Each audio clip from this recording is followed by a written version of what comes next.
Muy bien, buenos días a los que están viendo el video. Bien, vamos a comenzar este espacio en el que vamos a absorber las dudas, inquietudes, ¿no? De todos los que nos planteen sus preguntas. Eh, También recuerden, vamos a proceder a resolver, ¿no? Los ejercicios, ¿sí? De esta semana, como una forma también de aprovechar y realizar un repaso, ¿ya? Así que, a ver, vamos a comenzar. Voy a compartir pantalla y nos vamos a ir directamente a trabajar la semana. Aquí está. Ujú. Muy bien ahí. Entonces, estamos en la semana 2, ¿sí? Hoy, bueno, en esta semana se trabaja lo que corresponde a la literatura griega, ¿no? Terminamos lo que es la épica, se ingresa a la tragedia, se describe orígenes y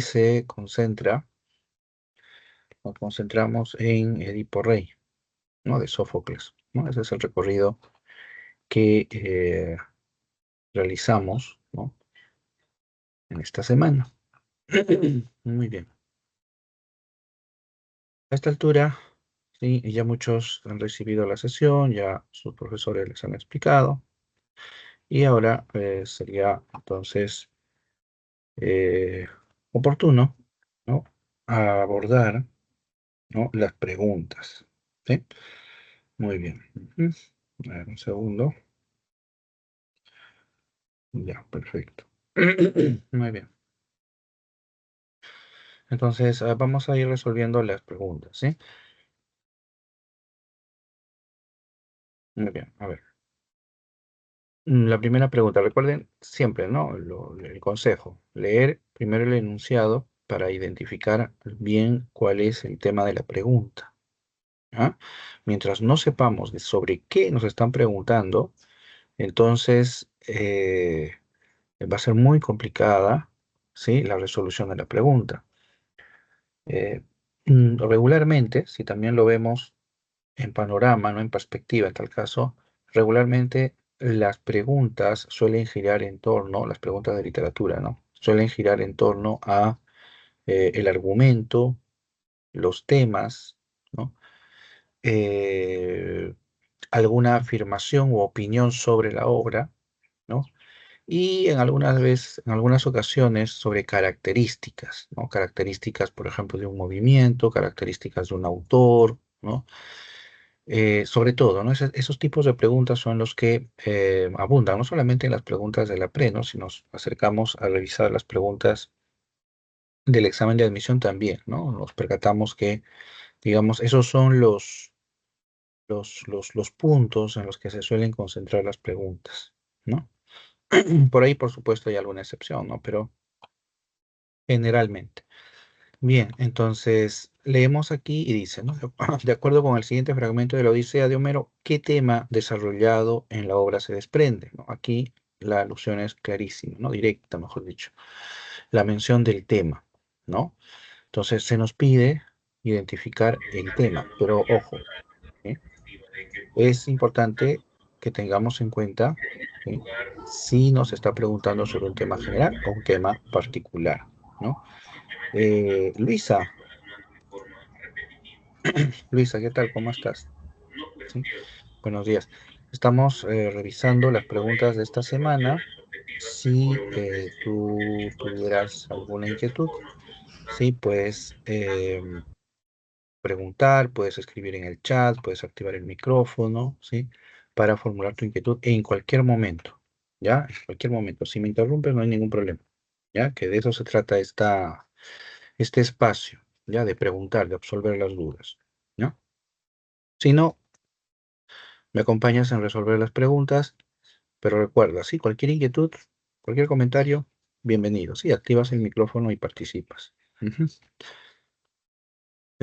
Bien.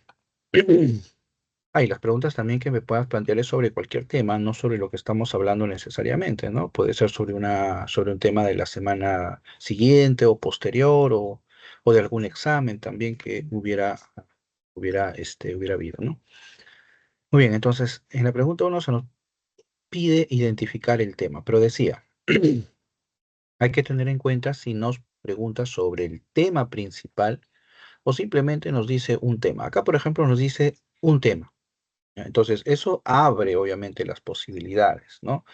Porque temas, uy, hay muchísimos los que puede abordar de manera directa, indirecta, de manera, digamos, prioritaria, ¿no? O de manera secundaria, es decir, hay infinidad de temas. Entonces aquí se abre, ¿no? El abanico, pero ¿sí? Tenemos solo 5 opciones. Entonces, un consejo, antes de que ustedes empiecen a leer el fragmento, ¿no? Es que lean las alternativas, ¿ya? Pero en realidad las dos estrategias son válidas, ¿no? Si uno se pone a pensar, ¿sí? Leer primero el fragmento y luego las alternativas, ¿no? Y luego el fragmento, pues, son dos opciones válidas, ¿no? Pero en el caso de leer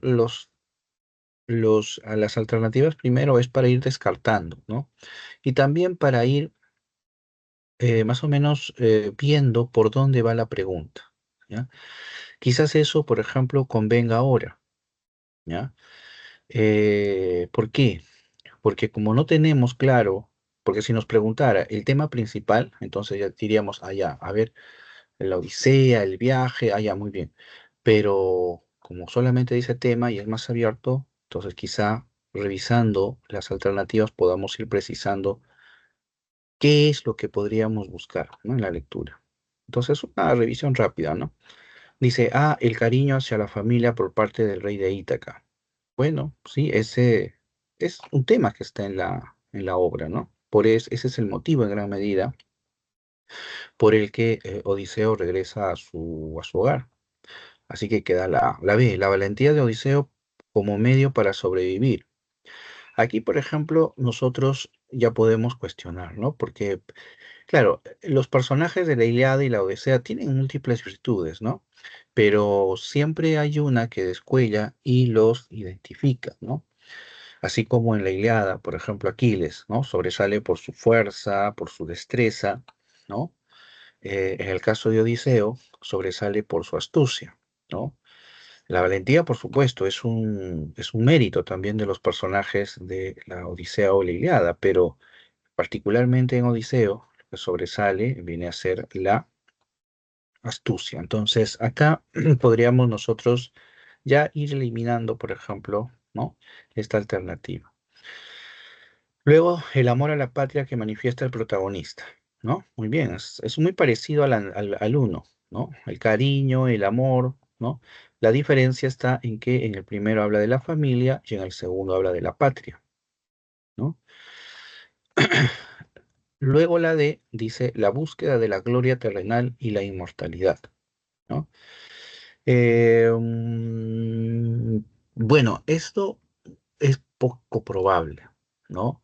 Poco probable porque precisamente, ¿no? Los personajes de la Ilíada y la Odisea se distinguen por su, digamos, conciencia del destino fatal, ¿no? Es decir, no es que estemos hablando de la tragedia, sino me refiero a que ellos no es que busquen la inmortalidad, ¿no? Sino lo que buscan es, digamos, honrar la vida, ¿no? Dignificar, ¿no? Ser personajes dignos, ¿no?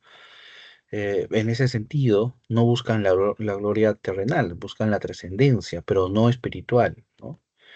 Y en ese sentido, no están buscando ser inmortales, ¿no? Por ejemplo, en el caso de Odiseo, en la Odisea, precisamente, él, prisionero de Circe no, perdón, de Calipso, ¿no? En la isla de Ojigia, eh, Calipso no sabe cómo retener a Odiseo, ¿no? Lo torna su prisionero y le dice, ¿no? Que si se queda con él, ella lo va a volver inmortal, ¿no? Le ofrece la inmortalidad. a Odiseo. Pero ni eso lo convence porque uno de los intereses de Odiseo es su patria, es su hogar, ¿no? Entonces, la inmortalidad no es precisamente digamos, la búsqueda de inmortalidad no es precisamente uno de los grandes temas de la Odisea. Luego la E dice la contienda del héroe contra el destino impuesto. Mm, Esto suena más a tragedia, ¿no? Más que a las epopeyas, ¿no? Acá los héroes, los personajes, no luchan contra su destino, ¿no?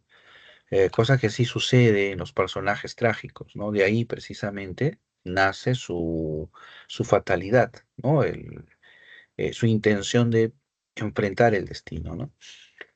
Entonces aquí también podemos nosotros eliminar, ¿no? Entonces este pequeño recurso nos puede ayudar, no en todos los casos, tampoco es una regla, ¿no? Que primero tenga que leer las alternativas e ir descartando, pero en ocasiones, por ejemplo, como aquí, nos puede ir ayudando. Entonces nos hemos quedado con dos alternativas. Miren que los dos hablan sobre el cariño y el amor. La diferencia es que uno habla sobre la familia y el otro habla sobre la patria. Entonces ya tenemos, digamos, un perímetro más estrecho para poder buscar el tema, ¿no? En este fragmento. ¿Sí? Muy bien. Vamos entonces a leer el fragmento. Dice, soy Odiseo. Eso quiere decir que está hablando Odiseo, ¿no? El hijo de Laertes, el que está en boca de todos los hombres por toda clase de trampas, ¿no? Se refiere a sus, este, a sus tretas, ¿no? Ingeniosas. Y mi fama llega hasta el cielo. Habito en Ítaca, hermosa al atardecer. Hay en ella un monte, el nérido del agitado follaje, muy sobresaliente. Es áspera, ¿no? ¿Quién es áspera? ¿No? Pero buena criadora de mozos. Ah, ¿a quién se refiere? A Ítaca. Hasta acá nosotros podemos ir viendo que el personaje está hablando de Ítaca, ¿no? Y está adjudicándole, ¿no? Características que en cierto modo, digamos, la elevan, ¿no? Es hermosa, ¿no? En ella hay un monte, el Nérido de agitado follaje muy sobresaliente, ¿no? Habla acá de mucha energía, ¿no? De mucho verdor, ¿no? Luego dice, es áspera, ¿no? ¿A quién se refiere? A Ítaca, ¿no? Pero dice, criadora de mozos, ¿no? Yo en verdad no soy capaz de ver cosa alguna más dulce, ¿no? Más dulce que la tierra de uno, ¿no? Y eso que me detuvo Calipso, ¿no? Divina entre las diosas, en profunda cueva deseando que fuera su esposo, e igualmente me retuvo en su palacio Circe, ¿no? Recordarán Circe la hechicera que transformaba en monstruos, ¿no? En animales, mejor dicho, ¿no? A los hombres de Odiseo, y que también estaba enamorada de Odiseo. Muy bien, entonces vemos acá cómo destaca, ¿no? Cómo destaca las alusiones a Ítaca, y que cuando habla de Calipso y habla de Circe, no es porque esté describiendo esas historias, sino porque las está empleando para contraponer la imagen de Ítaca, ¿no? Es decir, a pesar de que Calipso y Circe le ofrecieron, etcétera, muchas cosas, esas, ¿no? Cosas no, digamos, pesaban tanto como su amor por Ítaca, ¿no? Entonces vemos aquí que el tema del amor, ¿no? De la querencia está presente, ¿ya? Y es por eso que aquí en A y en B hablan del cariño y el amor, ¿no? Pero la diferencia, recuerden ustedes, estaba en que en A hablaba de la familia y en B, en C, hablaba de la patria. Y aquí, como ustedes pueden darse cuenta, no está hablando de la familia, ¿ya? No habla de su esposa, no habla de su hijo, sino habla específicamente sobre la ciudad, ¿no? Ítaca. Entonces, aquí lo que se está refiriendo no es al amor a la familia, sino el amor a Ítaca, ¿no? Es decir, el amor a la patria, ¿no? Que expresa en este caso Odiseo. Entonces acá marcamos la clave, ¿no? Muy bien, ¿sí? Correcto. Ujú. Muy bien, sí, recuerden cualquier pregunta, cualquier duda, Activan el micrófono, escriben en el chat, creo que ahí han escrito ya. A ver, déjenme ir. Ah, ya, es el inicio de la grabación, ya, muy bien. Entonces, cualquier duda, por favor, escriben en el chat o también pueden activar el micrófono. ¿Mm? Muy bien, a ver, seguimos. Vamos con la pregunta 2, ¿no? Vamos con la pregunta 2. Ya, la pregunta 2 nos presenta a nosotros una estructura, ¿ya? De verdadero o falso, correcta o incorrecta, ¿no? Este tipo de pregunta, ¿no? Que hay que identificar las alternativas correctas, ¿no? Los enunciados correctos y ver cuál es la secuencia adecuada, ¿no? Pero siempre, repito, empezamos leyendo y buscando el tema de la pregunta. Entonces, dice acá, ¿no? Marque la opción que contiene las afirmaciones correctas respecto, perdón, del argumento de la epopeya, ¿no? Del argumento.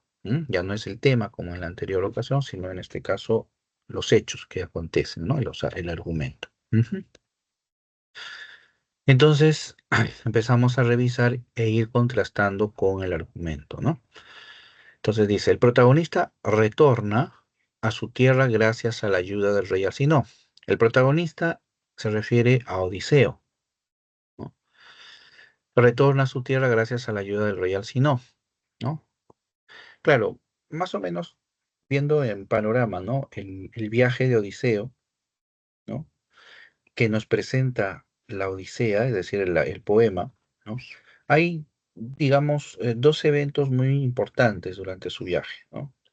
Uno es la diosa Calipso, que lo retiene 7 años, ¿no? Él estuvo prisionero con otros personajes, ¿no? Como por ejemplo, mencionábamos a Circe, el cíclope, ¿no? Polifemo también los retuvo, ¿no? Estuvieron prisioneros de Polifemo. Sí, pero la imagen de Calipso, ¿no? Es muy importante, ¿no? Dentro del viaje. Es un punto de inflexión en el viaje y, repito, lo retuvo 7 años. Entonces, es un evento que se marca, ¿no? Dentro del recorrido. El otro evento que marcamos nosotros en ese recorrido es la llegada de Odiseo a la isla de los Feacios, al país de los Feacios, ¿no? Llega ahí después de salir de Ojigia, ¿no? Donde estaba Calipso, ¿no? Y después de naufragar, ¿no? En medio de ese viaje naufraga, ¿no? Odiseo y llega a las playas de eh, el país de los Feacios, ¿no? Ahí es donde la princesa Náusica lo ayuda, lo auxilia y lo lleva a la casa del rey Alcino, ¿no?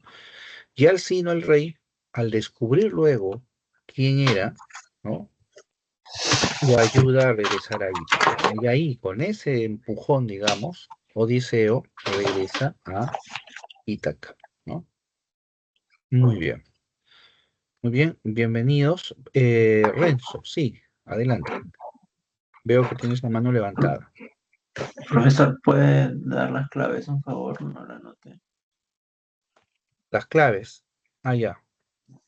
Les doy las claves. Recuerden que lo que estoy haciendo es un repaso de las preguntas, ¿no? Pero te brindo las claves.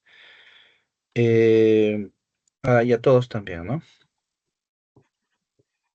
Uno es casa, dos es alumno, tres es dado, cuatro es dado, cinco es bueno, seis es estudiante, siete es bueno y ocho es casa.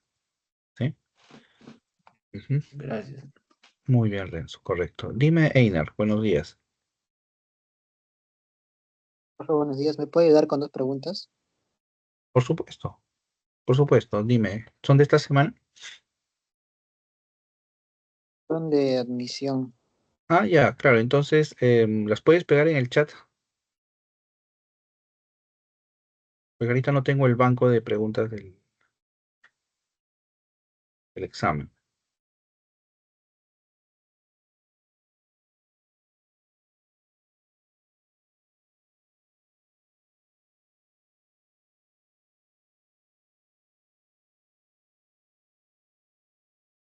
Ujú.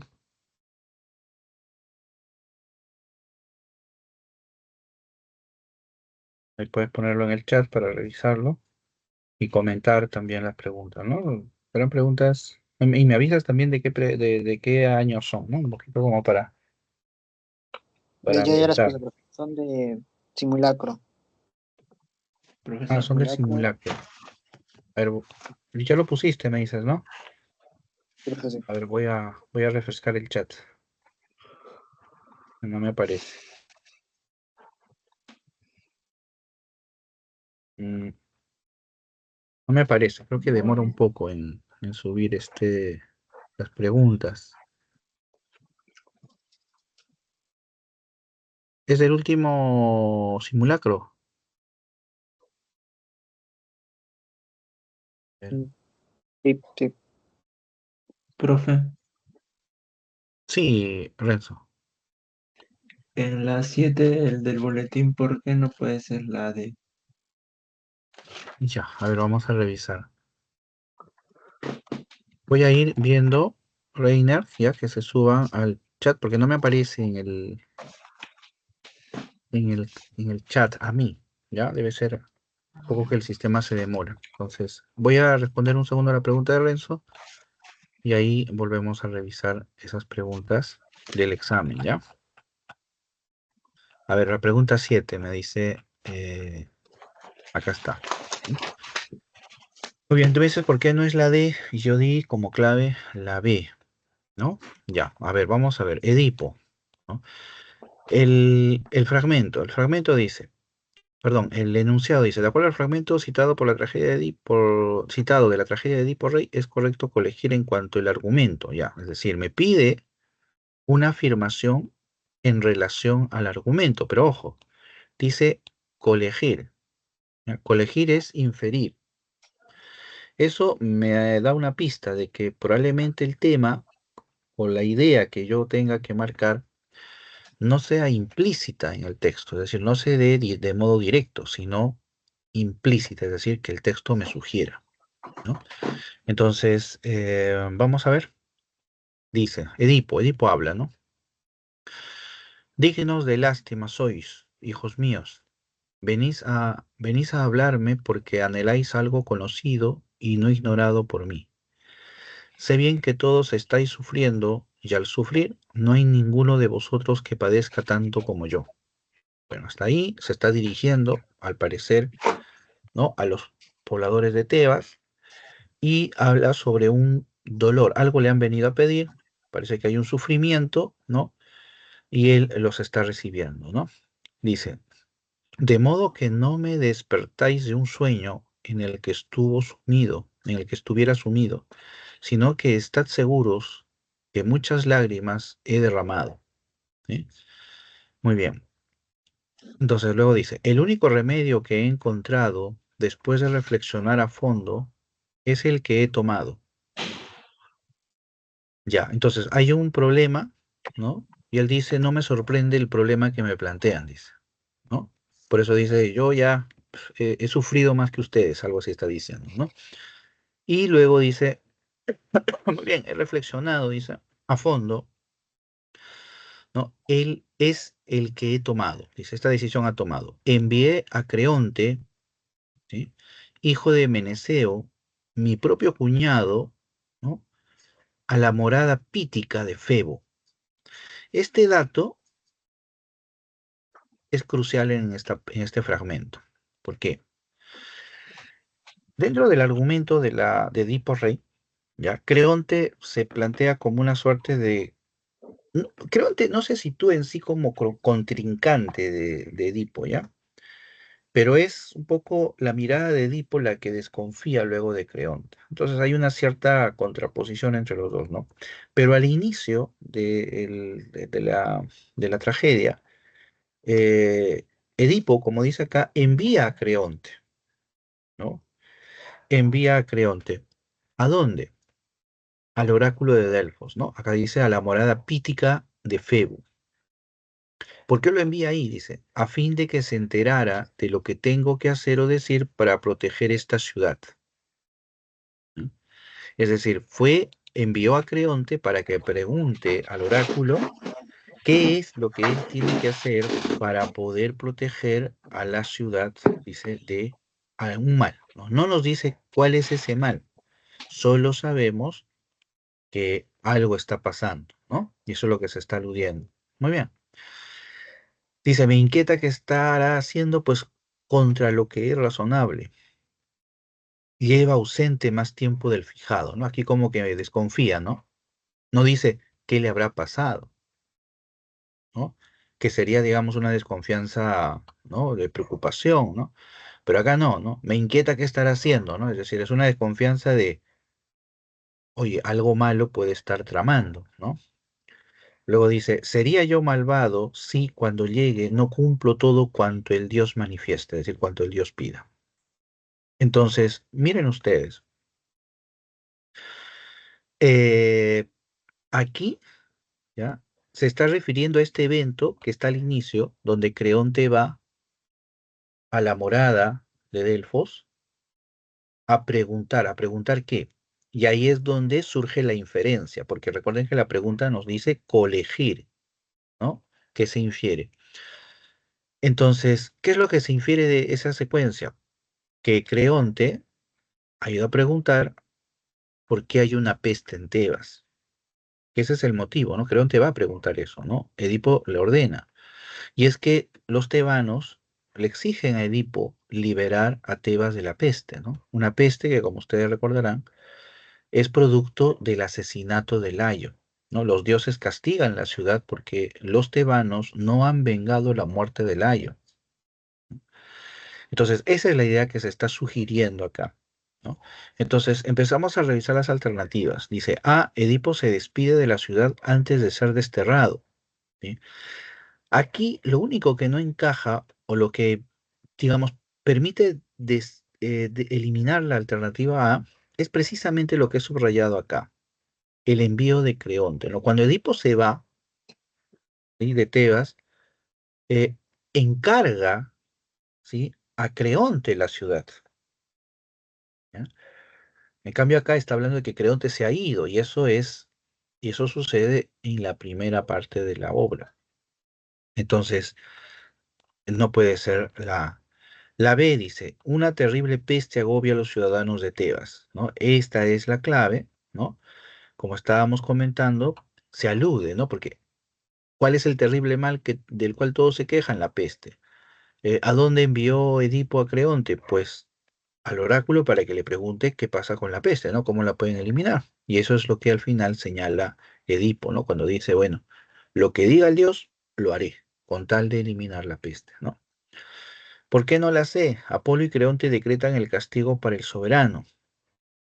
Bueno, Apolo, aparece Creonte, aparece Edipo, pero Apolo nunca se expresa, digamos, acá, ¿no? Entonces no podemos asumir que ha participado, hablado, y en ese sentido la C tampoco es la clave. La D, se ha cumplido el vaticinio dado por el adivino Tiresias. Ya. Si aquí habláramos del vaticinio cumplido, estaríamos refiriéndonos a que Edipo ha descubierto su, em, su verdad, ¿no? Que es de que él había matado a su padre y se había casado con su madre, ¿no? Y había tenido hijos con ella. Eso es lo que estaría develándose, ¿no? Eso un poco sugiere, ¿no? El momento cuando Edipo dice, sé que bien, sé que todos estáis sufriendo, ¿no? Y al sufrir no hay ninguno de vosotros que padezca más que yo, ¿no? Acá empieza a hablar él de su sufrimiento, ¿no? Me despertáis de un sueño en el que estuviera sumido, sino que estad seguros de que muchas lágrimas he derramado. Claro, acá uno dice, oye, bueno, sí, pues no, porque cuando él se entera de que se casó con su madre, ¿no? Y todo lo demás, pues también, ¿no? Se desgarró, se sacó los ojos, imagínense, ¿ya? Entonces, hay detrás ese sufrimiento, ¿no? Pero lo que invalida esa interpretación es esta parte de acá, ¿no? Porque viéndolo así en panorama, la obra, ¿no? Creonte, ¿no? Lo podemos ubicar en tres momentos. Uno, cuando fue hasta al oráculo para preguntar, y el segundo, su estancia en Tebas, donde Creonte se convierte por Edipo, por la interpretación de Edipo, por la desconfianza de Edipo, Creonte se convierte en el antagonista, ¿ya? Pero por lo que Edipo entiende, no es porque Creonte, la obra lo plantea así. Y tercero, porque Creonte asume, ¿sí? Asume el cuidado de la ciudad, ¿no? Cuando Edipo se destierra. Esos son los tres momentos. Entonces, aquí se está refiriendo obviamente al primero, ¿no? Muy bien, entonces, en ese sentido, no se ha cumplido el vaticinio, ¿no? Es decir, Edipo no ha, digamos, descubierto la verdad, ¿no? A ver, vamos a ponerlo bien acá. Ujú. Ya. Entonces, esta de acá es inválida. ¿Ya? Y por otro lado también, Tiresias no aparece por acá, ¿no? No se menciona Tiresias, ¿no? ¿Sí? Tiresias es uno de los personajes también que va creando, no va creando conflicto, ¿no? Sino que va alertando, ¿no? Porque él es el adivino, ¿no? Que muchas veces insinúa, le sugiere implícitamente a Edipo, ¿no? La terrible verdad que Edipo todavía no ve, ¿no? Muy bien. Y la E dice, el protagonista padece el saber sus delitos cometidos, ¿no? El protagonista padece al saber sus delitos cometidos. Bueno, aquí se está refiriendo, ¿ya? Se está refiriendo a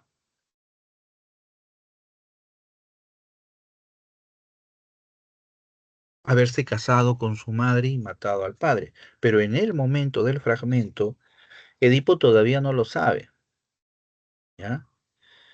Edipo todavía no lo sabe. Entonces quizás algunos de ustedes me dirán, entonces, ¿por qué habla de sufrimiento, profesor? ¿Por qué dice que él ha derramado muchas lágrimas? Porque Edipo en ese momento, aún sin saber que se había casado con su madre y había matado a su padre, ¿ya? Edipo ya atravesaba un conflicto, ¿no? Edipo, esto no está en la obra de Sófocles, ¿no? Forma parte del mito, ¿no? Edipo descubre joven que, en primer lugar, él era adoptado, ¿no? Él creció creyendo que su padre era Pólibo, el rey de Corinto, hasta que en una ocasión, ¿no? Un hombre le increpa a Edipo, ¿no? Y le dice, ¿no? Le insinúa que él no es hijo de Pólibo, ¿no? Y entonces Edipo, ¿no? Curioso, va al oráculo y le pregunta, ¿no?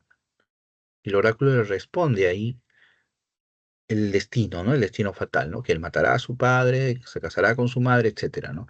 Y entonces ahí es donde nace ese conflicto de Edipo que él trata de evitar.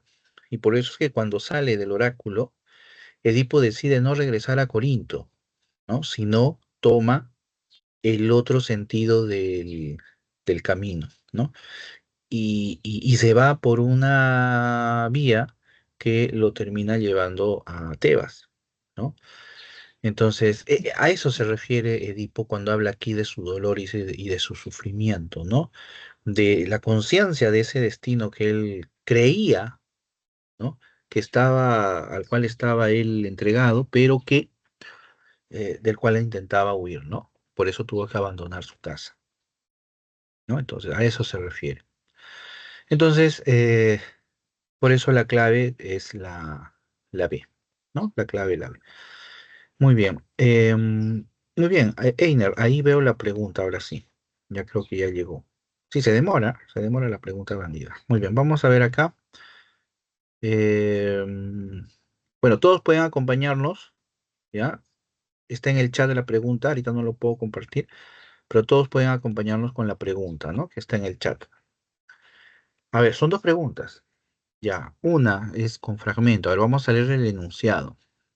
En el fragmento citado de la novela Los ríos profundos, del antropólogo y escritor peruano José María Arguedas, se relata el momento inicial, dice el momento inicial, en el que las chicheras buscan recuperar la sal robada.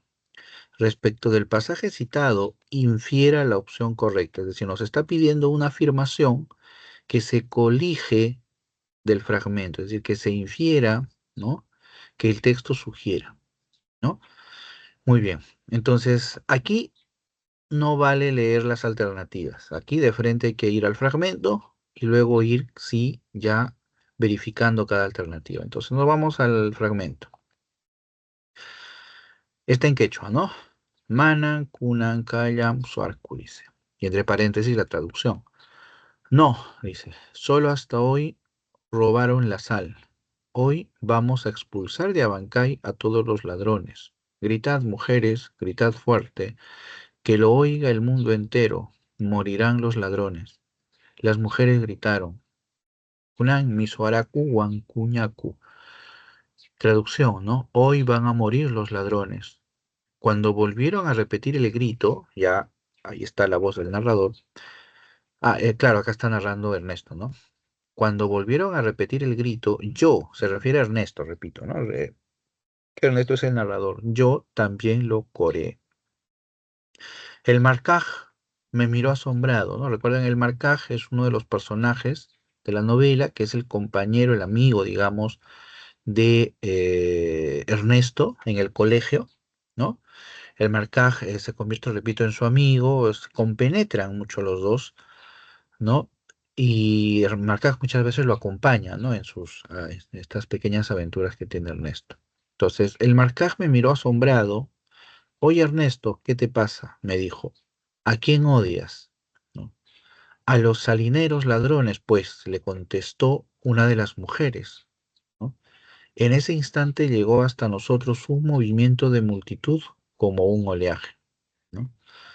Muy bien. Entonces, sobre la base de este fragmento nos piden leer un enunciado que se infiera, dice. A ver, las chicheras buscan asesinar a los ladrones como una forma de justicia social.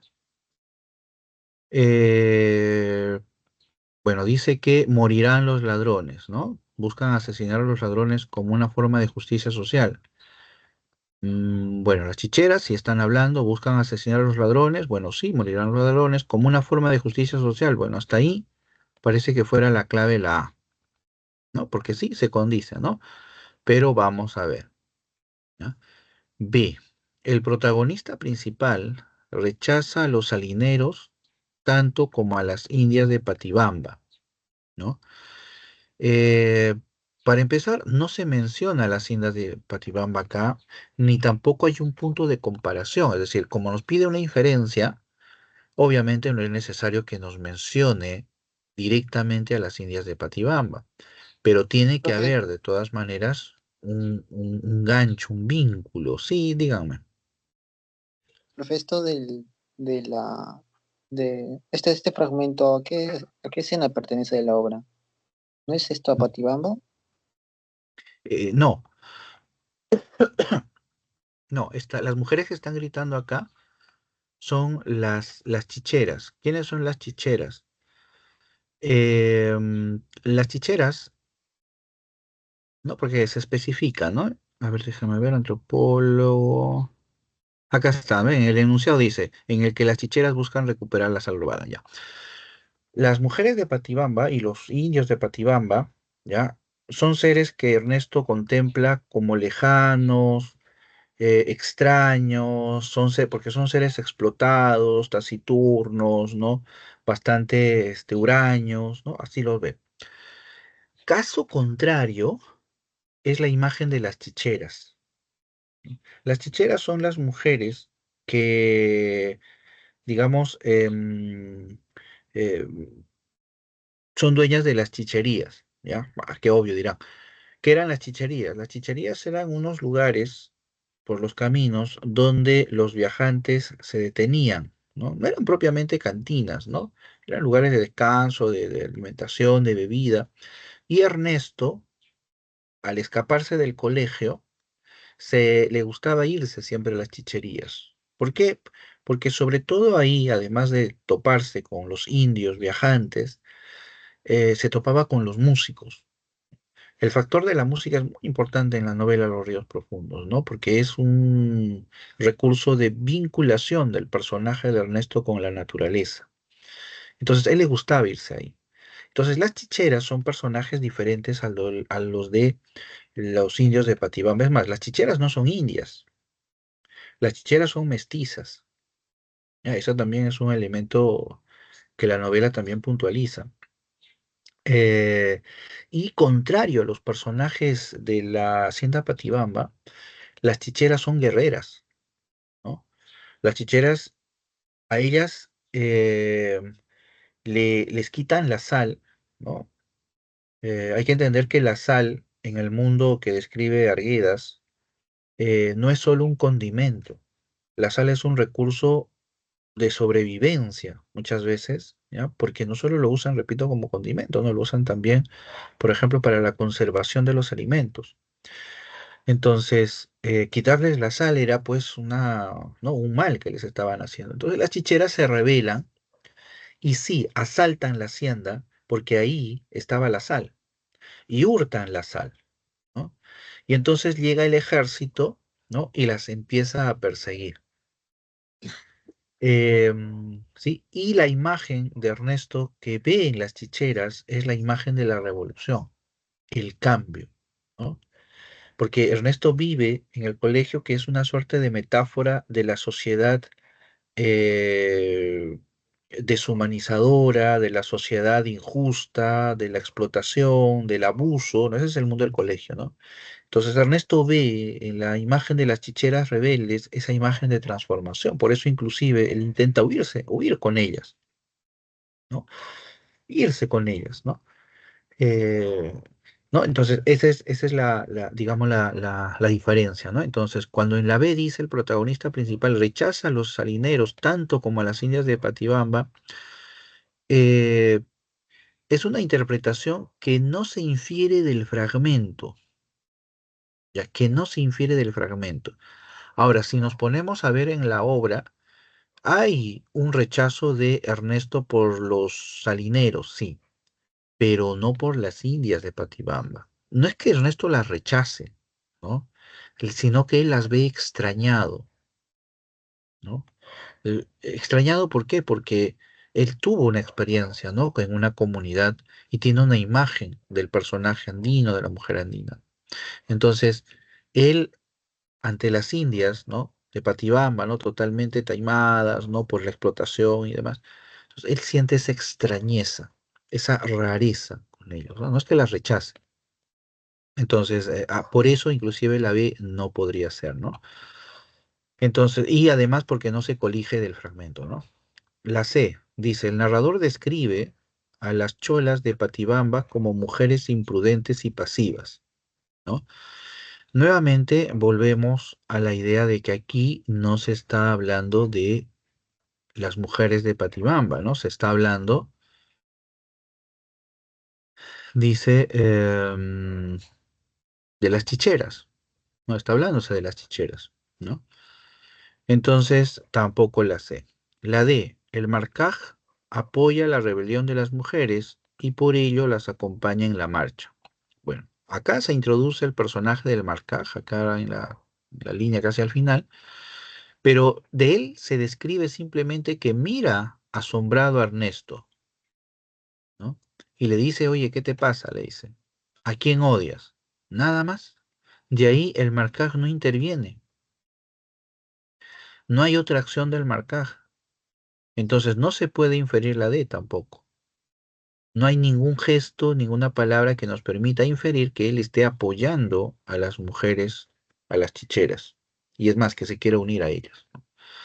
El que parece que lo quiere hacer o en tal caso las admira es Ernesto, no el marcaj, ¿no? Entonces por eso también la D no es la clave, ¿no? Hasta que hemos eliminado B, C y D. Veamos la E. Ernesto, el protagonista, empatiza con la justicia, ¿no? Empatiza con la justicia eh, que quieren establecer las mujeres, ¿no? Empatiza con la justicia que quieren establecer las mujeres, dice, ¿no? Entonces, ¿dónde está? Dice, el marcaje, se me mira asombrado. Acá está Ernesto, ¿no? Por acá aparece Ernesto. Dice, cuando volvieron a repetir el grito, yo también lo coré. Es decir, ¿qué quiere decir eso? Que él está de acuerdo con lo que las mujeres están señalando. ¿ya? Por la que las mujeres están señalando, ¿ya? Por eso corea con ellas. Luego, Ernesto de ahí no habla más, no habla más. Pero ese gesto de corear con las mujeres ya nos da la idea de empatizar, es decir, está de acuerdo con los gritos de justicia, porque las mujeres exigen justicia, ¿no? Le han quitado la sal, entonces están diciendo que mueran los ladrones, ¿no? Entonces hay sí una reivindicación de justicia que se busca, ¿no? Y que él está de acuerdo. Y esa búsqueda de justicia, ¿quiénes la quieren establecer? Pues las mujeres. Entonces, hasta acá, la E parece ser la clave, pero nos habíamos quedado antes con la A. Entonces, aquí, ahora hay que descartar. A ver, volvamos a la A. ¿Son chicheras? Sí. ¿Buscan asesinar a los ladrones? Sí. Hasta ahí es literal, o sea, literal, ¿no? ¿Las chicheras son las que gritan? Sí. ¿Quieren asesinar a los ladrones? Sí. Hasta ahí es literal. Ojo, y nos pide una inferencia. Entonces, la tercera parte de esta alternativa, o está bien, es una inferencia, o es, ahí está el error. Dice entonces, como una forma de justicia social. Noten ustedes que entre la A y la I se habla de la justicia, justicia y justicia. En la A habla de ¿qué es justicia social? Tiene que ver con las diferencias sociales, ¿no? Es decir, la justicia es la búsqueda del equilibrio de los derechos. Si hablamos de justicia social, eso quiere decir que la justicia social es la búsqueda del equilibrio, ¿no? De los derechos de las clases sociales o de las relaciones sociales,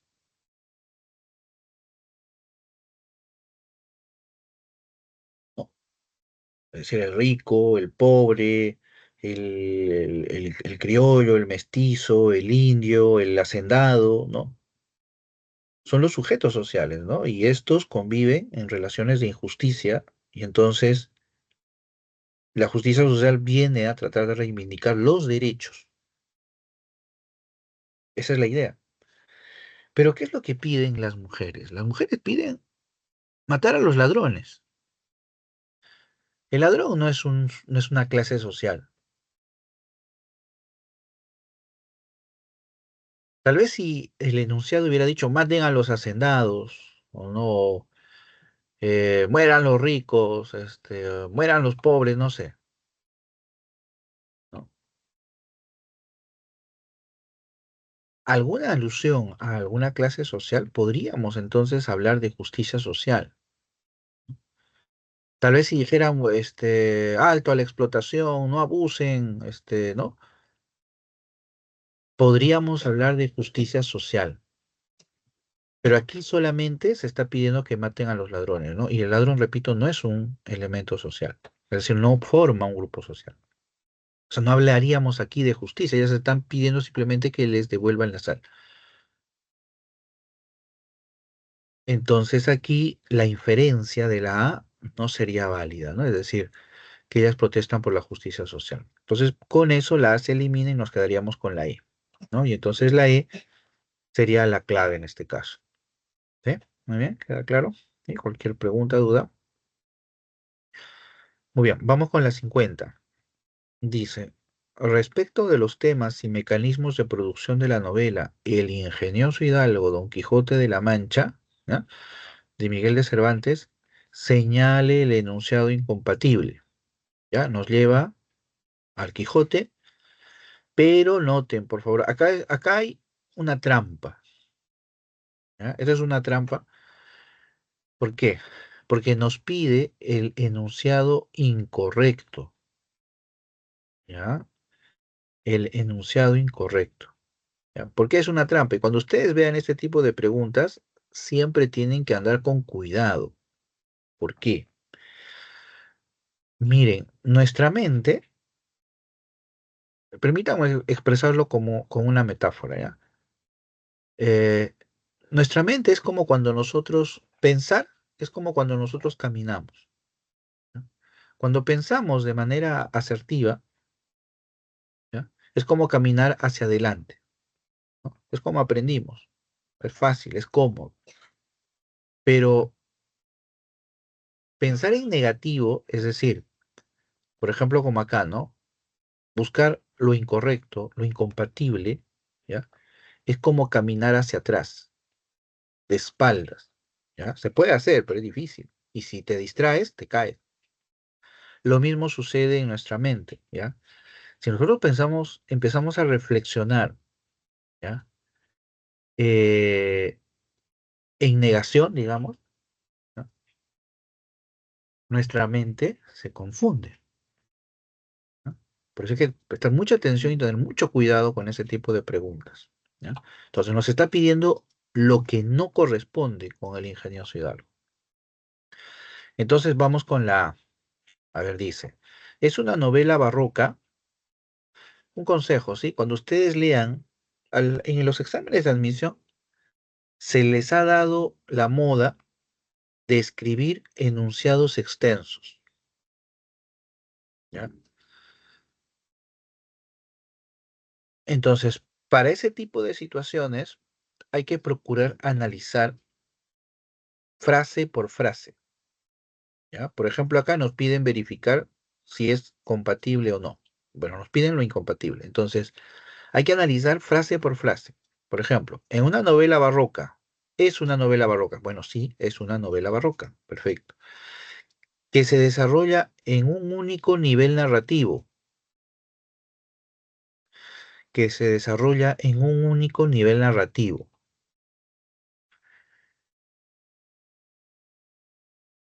Acá el término, estos son, hay que, bueno, ya, a ver, vamos a dejarla A. ¿Por qué?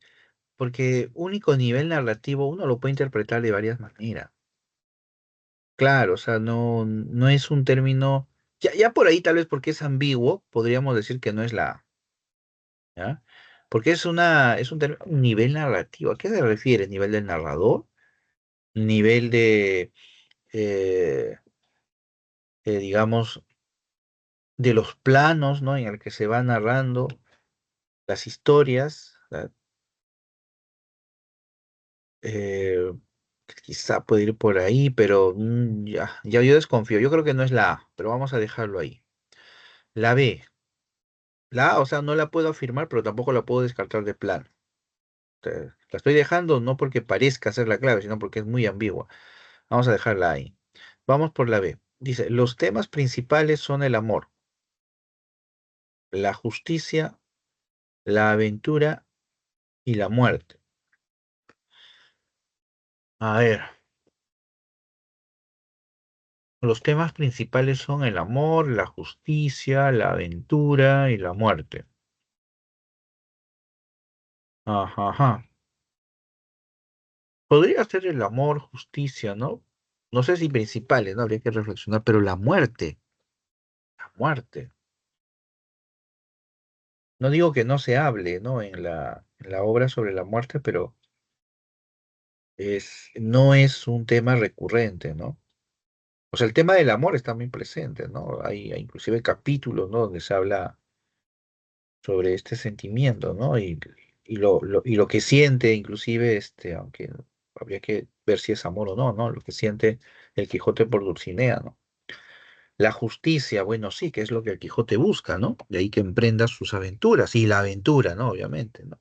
Entonces, sí, son elementos que aparecen constantemente en la novela, ¿no? Pero la muerte, quizás al final, ¿no? Cuando el Quijote regresa a la aldea y bueno, va a morir, ¿no? Pero no me parece, ¿no? Yo descartaría la B.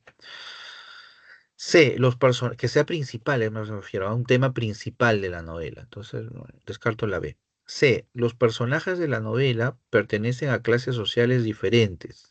Sí, eso es cierto. ¿Eh? Eso es cierto. ¿Ya? Em, pero recuerden que acá nos pide enunciado incompatible, ¿ven? ¿Cómo caí? Entonces, como esto es cierto, entonces la C descartada. ¿Ya? La C descartada, la B parece que podría ser la clave. ¿Ya? Vamos con la D. Emplea diversos niveles de la lengua, como el coloquial y el estándar. Eso también es cierto, ¿no? Recuerdan los niveles, los registros del Quijote, ¿no? Tenemos nivel popular o coloquial de Sancho, ¿no?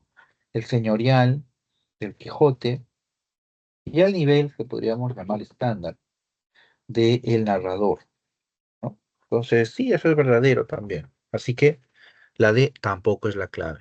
Hasta aquí tenemos la B y tenemos, por las dudas, la A.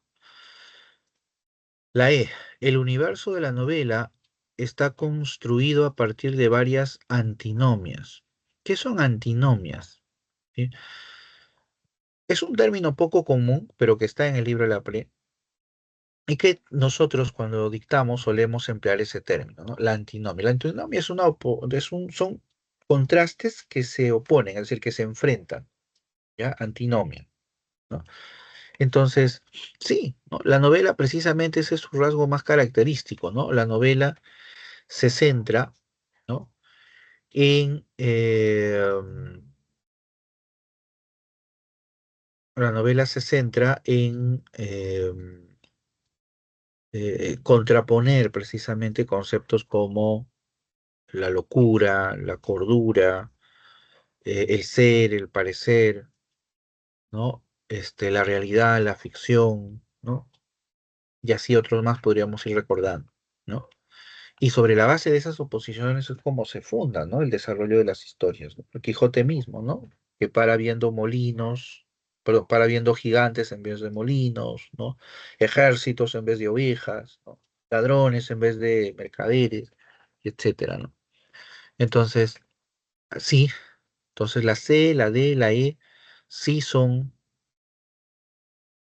digamos, ideas que están en el texto, por lo tanto son compatibles, pero acá nos piden incompatibles, entonces no van. Nos queda la A y la B. ¿Ya? Eh, es una novela barroca que se desarrolla en un único nivel narrativo. Ya, si entendemos nivel narrativo como voz del narrador, o podríamos decir que sí, ¿no? En el sentido de que mm,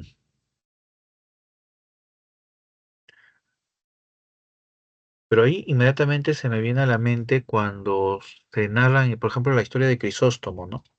Un pastor, ¿no? Una historia que él narra, que él cuenta.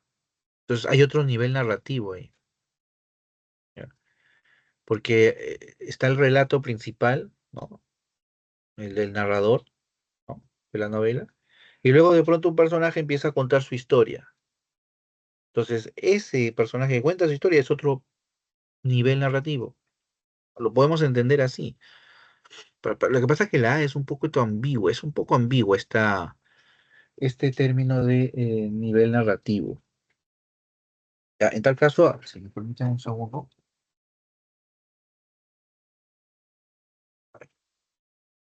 vamos a ver qué dice por acá. Ujú.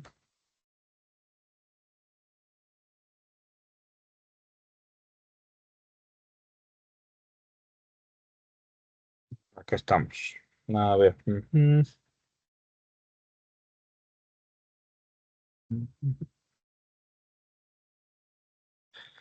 Sí, pero porque si se entiende también nivel narrativo, como por ejemplo los planos de la realidad ficción, es decir, por ejemplo, en la escena de los molinos de viento, ¿no?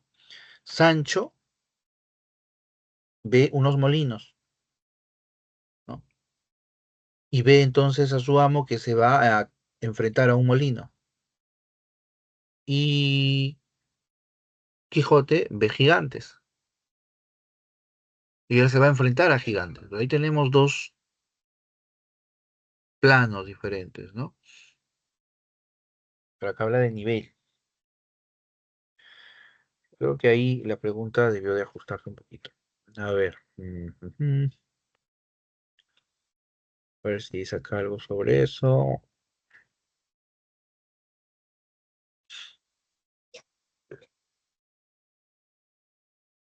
Ya.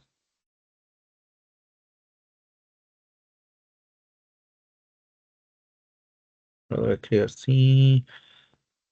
Ujú.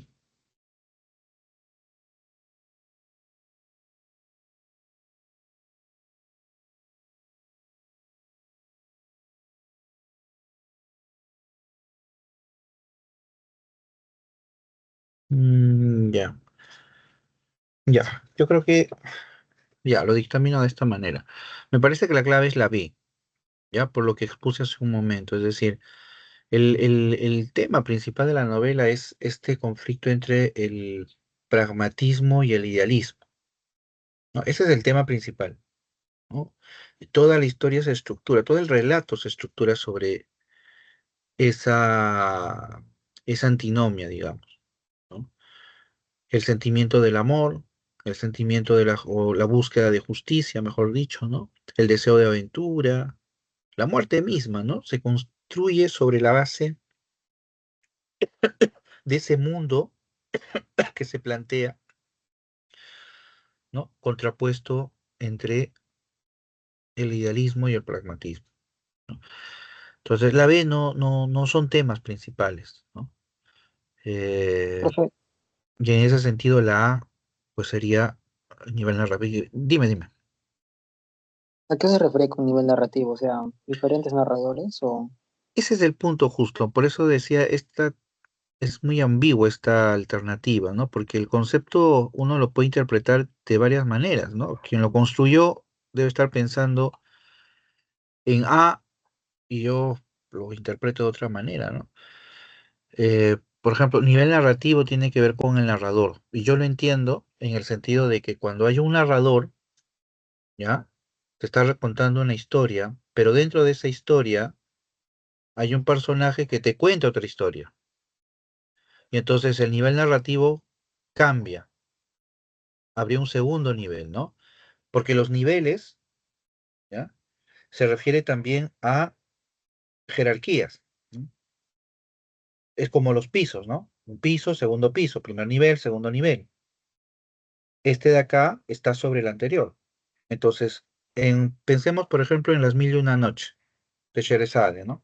Se cuenta la historia de Sherezade prisionera, pero Sherezade, para poder sobrevivir, le narra al sultán historias. Entonces, el personaje de Sherezade que está en esta narración nos cuenta una historia. Y entonces, y es más, ¿no? Estos personajes de la historia de Sherezade nos cuentan a la vez otra historia. Entonces, va bajando en niveles, niveles narrativos. Se puede interpretar así. Y entonces, si se interpreta así, uno podría decir que no es cierto, porque en la novela El Quijote hay momentos donde, yo recuerdo aquí el pasaje de Crisóstomo, ¿no? Este pastor, donde narra su historia. Entonces, ahí habría otro nivel narrativo, ¿no? Entonces, por eso digo, dependería de cómo uno lo interpreta, ¿no? Me parece que como este es vamos a hacer así, un simulacro, tal vez por ahí se debió de ajustar un poquito más esa alternativa, ¿no? No plantear un concepto que no es claro, ¿no? Dentro del contexto del examen, ¿no? Entonces, pero, me parece que la B, ¿no? Sería la clave en este caso, no es incompatible. ¿Por qué? Porque el tema principal de la obra es el enfrentamiento entre el idealismo, ¿no? Y el pragmatismo, ¿no? De ahí la centralidad de los dos personajes, ¿no? La de Sancho y la del Quijote, ¿no? Entonces, sobre la base de esa idea, podríamos decir nosotros que la clave es la B, ¿sí? ¿Me dejo entender ahí? Ahora, en el caso de la A, tal vez lo están entendiendo como la voz del narrador, ¿no? O sea, es decir, hay un solo narrador y este narrador nos va contando una sola historia, ¿no? Que es la aventura del Quijote. Punto, y se acabó. Nivel narrativo. ¿Está bien? Entonces, por eso decía, hay interpretaciones que se pueden dar, ¿no? Ujú. Profe, le mandé otra pregunta por el chat. A ver, Ese sí es de examen del pasado, de a ver, voy ese a proceso. refrescar el chat.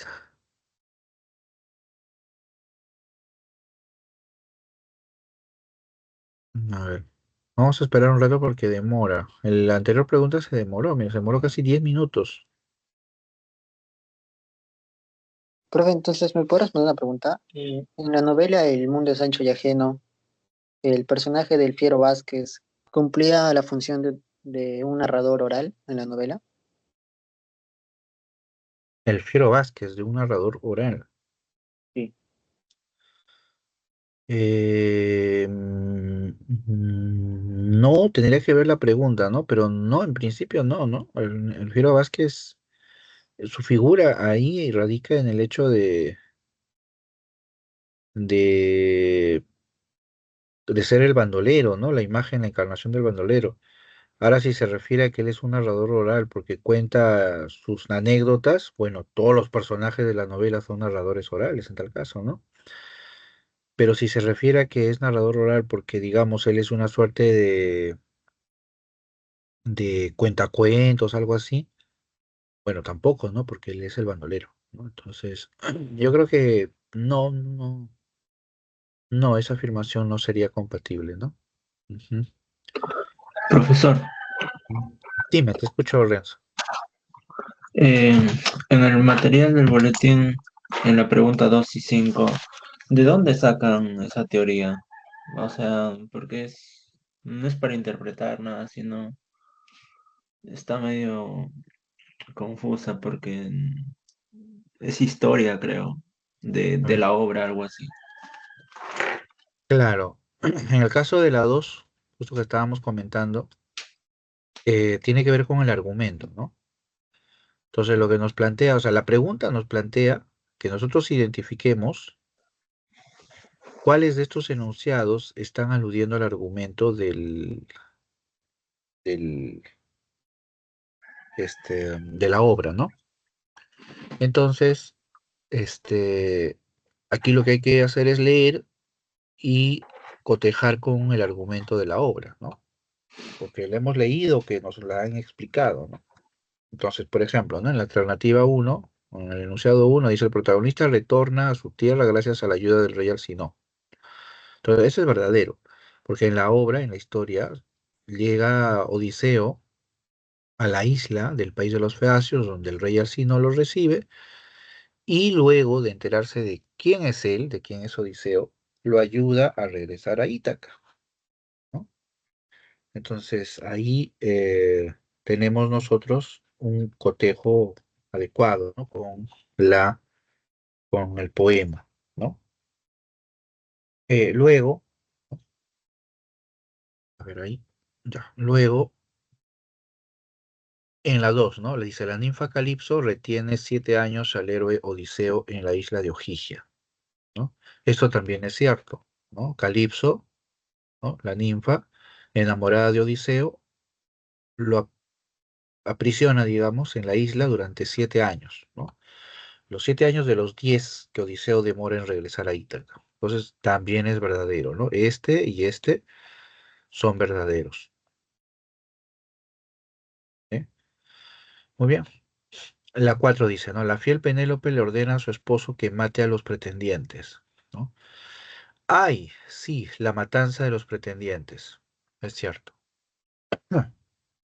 Pero Penélope no lo ordena, ¿no? Sino que eso nace de Odiseo, ¿no? Quien ayudado por Atenea, ¿no? Y los demás planean la muerte de los pretendientes. Entonces, esta afirmación no corresponde con los hechos del argumento. Entonces, por eso es falsa, ¿no? Y luego dice, el astuto Odiseo narra el encuentro con sus padres en el inframundo, ¿no? En el último canto de la Ilíada, de la Odisea, Odiseo va al inframundo, sí, pero con quien solo se topa es con su madre en el inframundo, no con los padres, es decir, no con el padre, ¿no? Entonces ahí, Pero sí llega a narrar, ¿o no? eh, Odiseo narra el encuentro con sus padres. Claro, sí, lo narra, pero la pregunta es inválida por el hecho de que no se topa con sus padres, ¿no? Sino con su madre nada más. Ah, en plural.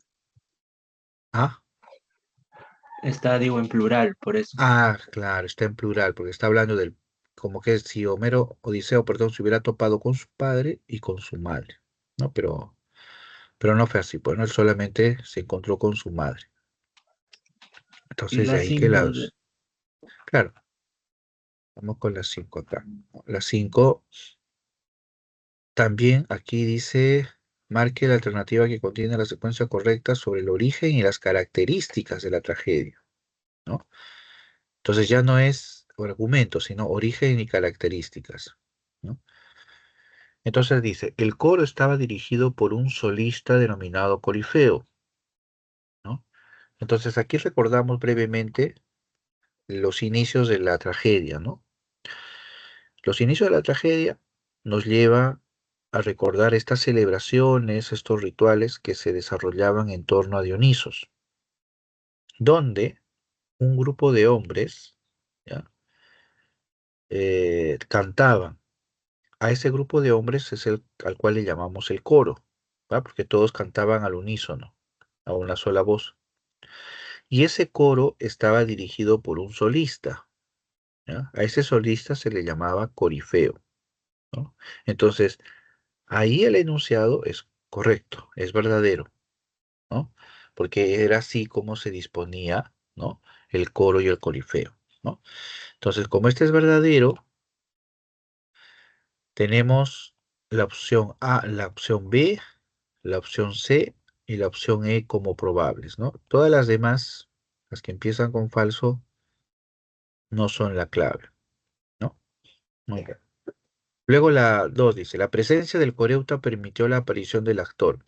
El coreuta es el integrante del coro, ¿ya?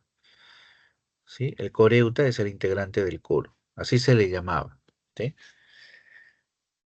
¿Y este permitió la aparición del actor? No, el actor deriva a partir de la imagen del corifeo. El corifeo, el solista, ¿no? Con el tiempo se va a transformar en lo que conocemos como el actor, ¿no? Entonces aquí el enunciado es incorrecto, porque no es el coreuta el que da origen al actor, sino es el corifeo. Entonces la 2 no va. Y hasta ahí vemos, bueno, hasta ahí permanece igual, ¿no? Verdadero, falso, verdadero, falso. Ya, a ver, sigamos. La 3 dice, los gastos de las dionisiacas estaban a cargo del corega. Los gastos ¿Qué eran las dionisiacas? Las dionisacas eran celebraciones, competencias, ¿no? Torneos, donde los dramaturgos ponían en carrera sus obras, ¿no?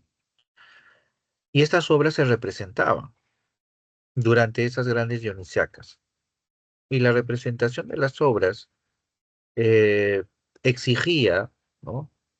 Mucho dinero, ¿no? Dinero para pagar a los actores, para la indumentaria, ¿no? La preparación y etcétera, etcétera, ¿no? Entonces, ese dinero, que era una fuerte suma, era financiado por la persona más pudiente, una de las personas más pudientes de Atenas, ¿no?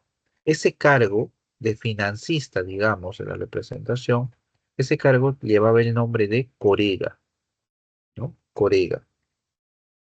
Entonces, sí, este enunciado es verdadero, ¿no? Porque el corega corría con los gastos de la representación, ¿no? Muy bien.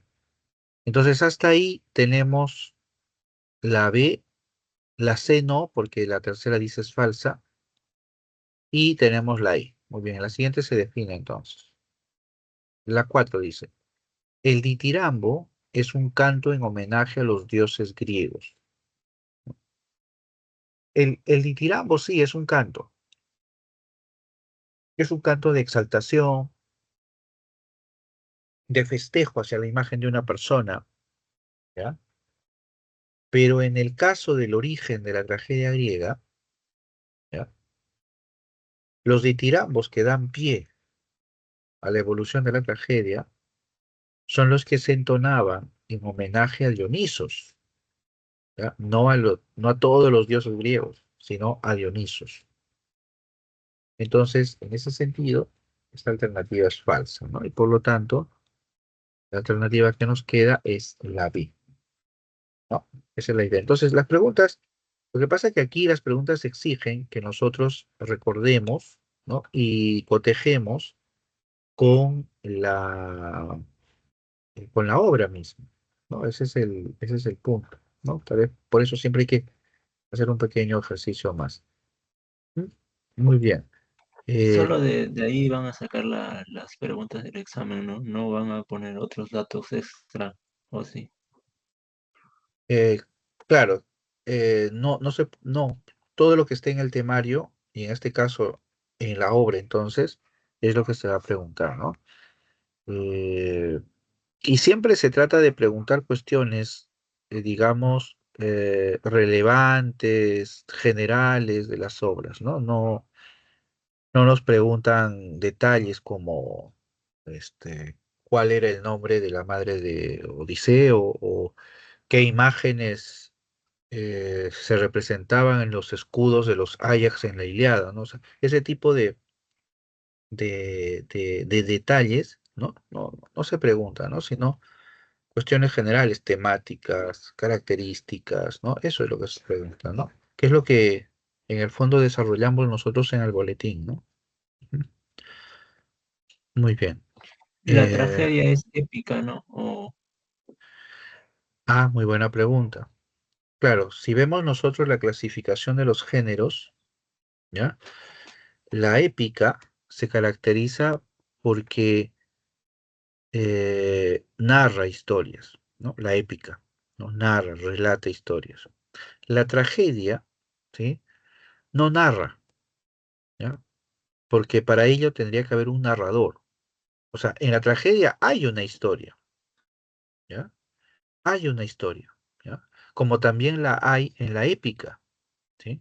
Pero la diferencia es que en la épica la historia nos la narra, y discúlpeme la redundancia, la narra el narrador, nos la cuenta el narrador, ¿sí? Pero en la tragedia, la historia no se nos narra, porque no hay narrador, sino que se desarrolla a través del diálogo de los personajes. Ya, se desarrolla a través del diálogo. Cuando los personajes hablan, ¿sí?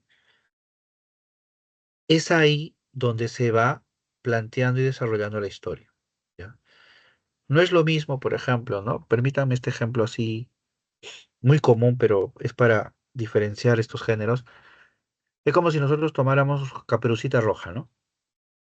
Y entonces hay una voz, un narrador, que nos dice, en un bosque muy, muy lejano vivía una niña con una caperuza roja y un día se fue a la casa de la abuelita y apareció el lobo.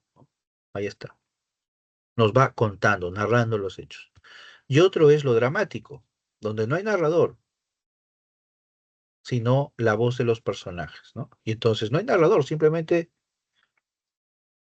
Caperucita. Hola lobo, ¿cómo estás? Voy a la casa de mi abuelita. El lobo. Yo conozco un atajo y te puedo ayudar. Caperucita. Mi mamá me dijo que no confiara en las personas. El lobo. No te preocupes, yo te voy a cuidar. Entonces, la historia, la secuencia, el relato, nos vamos enterando y lo vamos viendo a través del diálogo de los personajes, ¿no? En ese pequeño diálogo que he improvisado, ya nos hemos enterado que Caperucita está yendo a la casa de la abuelita y el lobo quiere aprovecharse. Ya está. Lo que el narrador nos contó, acá se representó a través del diálogo de los personajes. ¿Sí? Entonces, eso es lo que marca la diferencia. Ahora, la tragedia es una obra teatral, es una obra que se desarrolla con el diálogo de los personajes. No hay narradores. Por lo tanto, pertenece al género dramático, ¿no? Y no al género épico, en ese sentido. ¿Sí? Ajá. Sí, me dejó entender ahí. o sea, la tragedia griega de Homero de Edipo Rey pertenece al género dramático. Claro. Ajá, lo inscribimos dentro del género dramático. Ujú. La Odisea, género épico, ¿verdad? La epopeya. Claro, porque es narrada, ¿no? Es narrada, nos cuentan ahí los hechos. Ujú. El género dramático lo diferencia por los diálogos. Claro, porque ¿Qué? la historia se desarrolla por los diálogos, porque ojo, en la Ilíada también hay diálogos, ¿no? Por supuesto, hablan los personajes, ¿no? Pero predomina la narración. En el género dramático, en las obras, predomina el diálogo, predomina el diálogo, ¿no? Entonces, por eso se Los distingue. cómics, Ujú. los cómics son dramáticos porque emplea diálogos, ¿o no? Ya, el tema de los cómics, como muchas expresiones artísticas y culturales en la modernidad, desatan polémica porque precisamente la modernidad, este mundo en el que vivimos, se constituye como una superación de la tradición. Entonces, todos los valores tradicionales son cuestionados. ¿Por qué digo esto? Porque el cómic, como producción artística inclusive, no puede ser situada ni en un género ni en otro género, ¿no?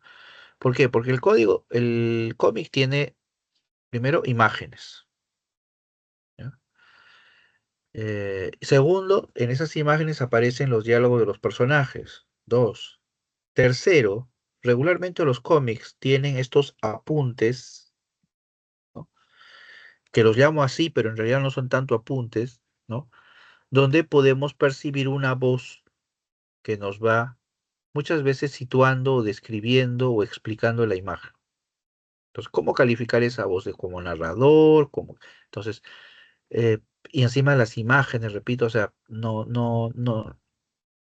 el cómic ya es inclusive escapa de lo literario, ¿no? Escapa de lo literario, ya pertenecería, digamos, y pertenece, ¿no? A otra vertiente artística, ¿no? Así como existe, pues, la danza, la escultura, la música y la literatura, bueno, pues, el cómic, ¿no? Dentro de, tal vez dentro de lo que es el dibujo, ¿no? Pero eso ya ahí estoy pisando terreno fangoso, o resbaladizo, pero lo que sí queda claro es que, digamos, no pertenece plenamente a lo literario, ¿no? Entonces no podríamos encajarlo en los tres géneros que nosotros estamos mencionando, ¿sí? Ujú. Pero para San Marcos una vez vi que preguntó una pregunta sobre géneros y puso Ya. una imagen y un diálogo, o sea, como un cómic, y decía a qué Mm, género pertenece. Por bueno, eso le hago la pregunta. tendría que ver la pregunta. No recuerdo. Sí recuerdo que en algún momento San Marcos puso en alguna pregunta una imagen, ¿no? Pero la pregunta que me estás describiendo no la recuerdo y en tal caso tendría que verla para juzgar, ¿no? Pero en principio ratifico lo que he mencionado, ¿no? Que no hay compatibilidad entre el cómic y la tradición literaria, ¿no? Lo cual no minimiza el cómic de ninguna manera, sino simplemente estoy diciendo de que pertenece a otra expresión artística o que simplemente tal vez abre, ¿no? Una misma expresión artística. ¿Sí? Muy bien. Ahí. Einer, por fin me llega la pregunta, mira. Veo 9:53, o sea, mira cómo me llega 20 minutos después. A ver, vamos a ver la pregunta, ¿sí? 50, dice. Mi única duda es ¿por qué la ruptura gramatical ahí? Porque las demás sí las hice bien. En la pregunta que me estás mostrando, ¿no? Sí, la de examen de admisión. A ver, vamos Dice a tan leer. helada, tan amorosa. A ver, vamos a ver. Dice, a partir del fragmento citado de Los Pasos Lejanos, poema perteneciente a los Heraldos Negros de César Vallejo, es posible afirmar que en se halla. A ver, ¿sobre qué tema nos está preguntando? A ver, un ejemplo de ruptura gramatical, alejandrino, neologismos, ya, características así en general. No, ya. Bueno, entonces, ya. A ver, veamos el fragmento. Dice, y mi madre pasea allá en los huertos, ya, saboreando un sabor ya sin sabor, ya. Está ahora tan suave, tan ala, tan salida, tan amor. Ya, muy bien. A ver, tenemos que analizar enunciado por enunciado. Dice, tan ala, tan salida, tan amor, un ejemplo de ruptura gramatical. Ruptura. A ver, ruptura. Eh, ruptura, cuando dice me he roto el hueso, es porque se ha quebrado, ¿no? Yo digo que algo se ha roto, ¿no? Porque lo que lo unía se ha separado, ¿no? Se ha roto, ¿no? Se ha roto nuestro vínculo, ¿no? Nos hemos separado. Eh, en ese fragmento, tan ala, tan salida, tan amor, hay una ruptura, es decir, los elementos no tienen vinculación. Eh, ahí lo que está sucediendo es una suerte de enumeración, ¿no? Una suerte de enumeración. Y entonces no habría una ruptura, ¿no? Habría una alteración precisamente por la enumeración, ¿no? Pero no hay una ruptura, ¿no? Porque no hay un quiebre, porque los elementos no se han desmembrado, digamos, ¿no? Entonces yo creo que dice la A no podría encajar, ¿no? Luego la B dice, saboreando un sabor ya sin sabor, sabor ya, saborean ya. Un caso de verso alejandrino, un caso de verso alejandrino.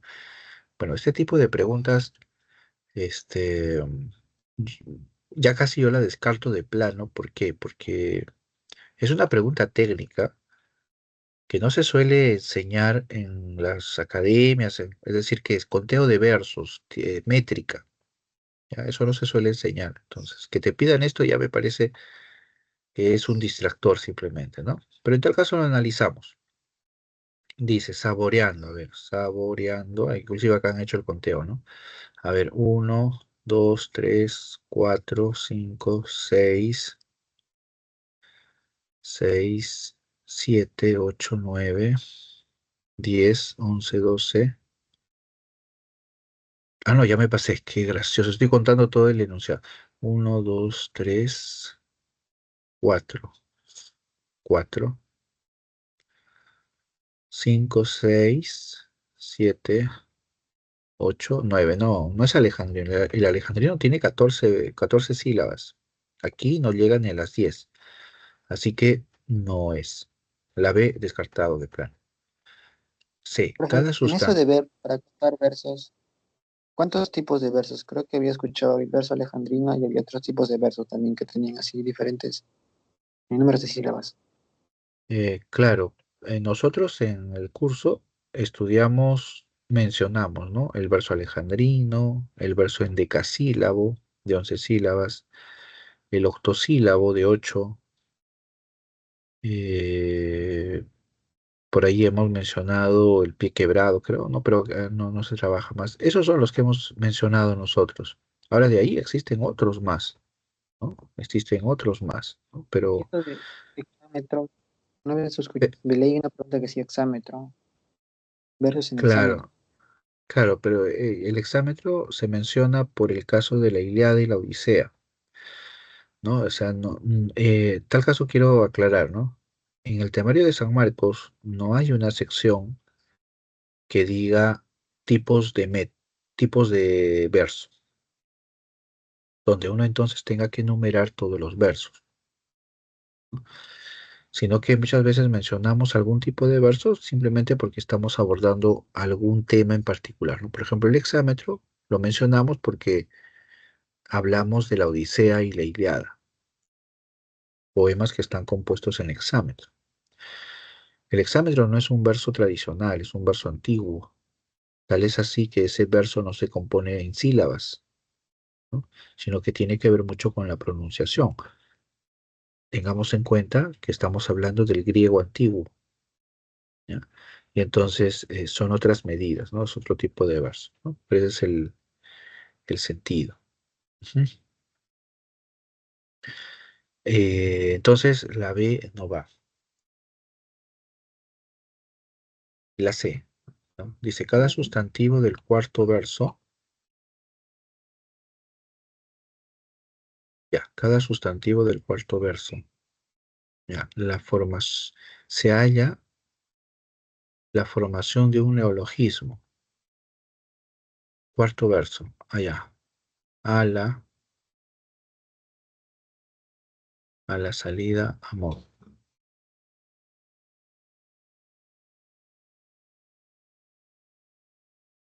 Cada sustantivo del cuarto verso se halla la formación de un neologismo. Ya, un neologismo es un término que genera un concepto nuevo, ¿ya?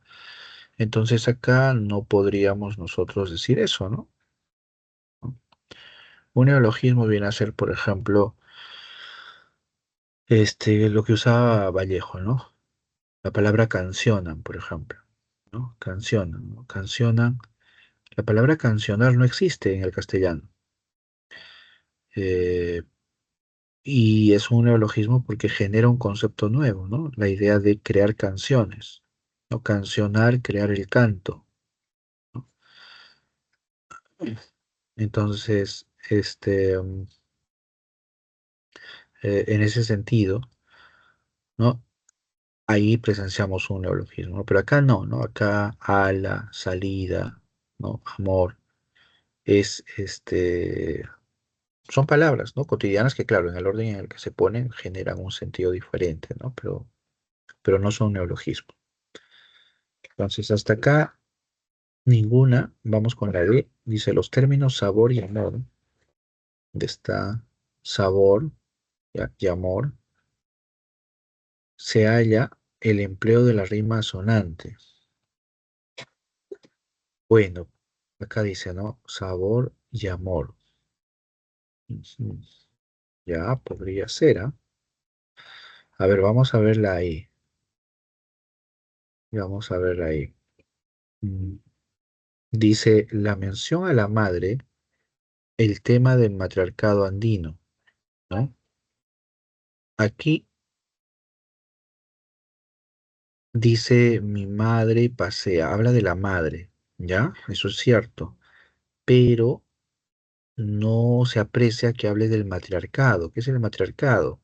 Se refiere a una sociedad dominada por las mujeres, ¿no? Pero eso no es lo que se alude aquí. Entonces, menciona a la madre, ¿no? Pero no hay una descripción de lo que vendría a ser un matriarcado. Entonces, la E no es la clave. Nos quedamos con la D. Los términos sabor y amor, el empleo de rima asonante. Y sí, pues es una rima asonante.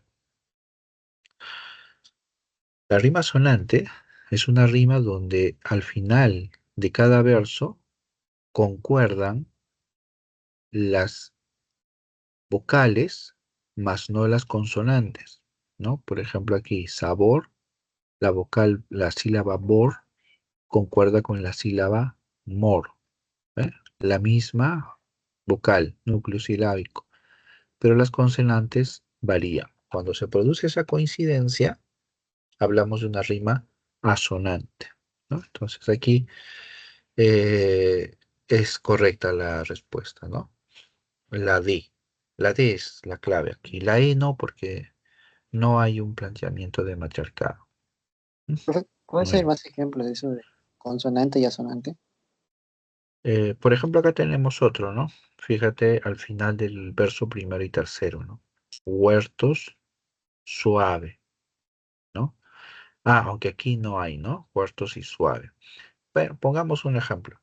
Por ejemplo, digamos un poema que termina así, ¿no? Este, um,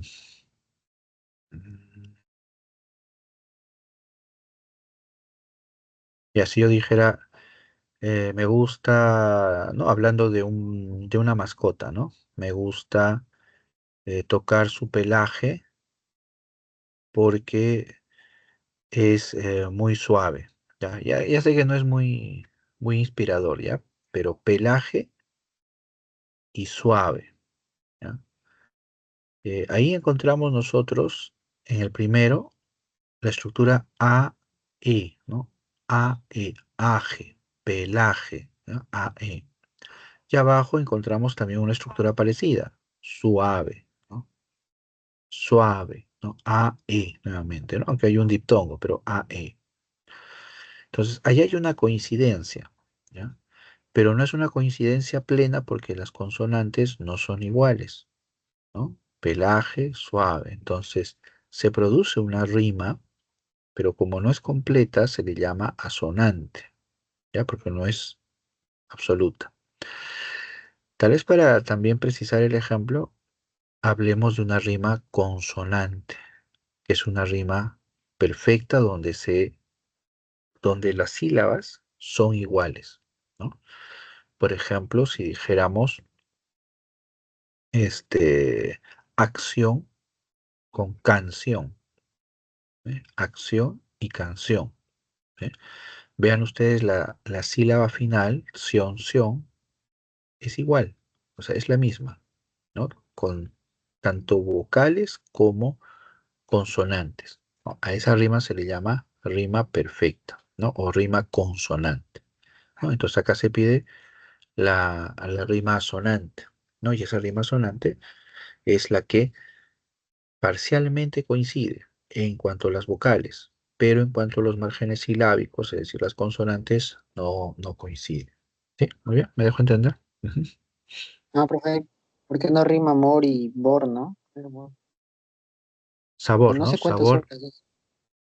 Sí, claro, profe, no solo se acá cuenta el or, yo contaba solo las dos últimas letras.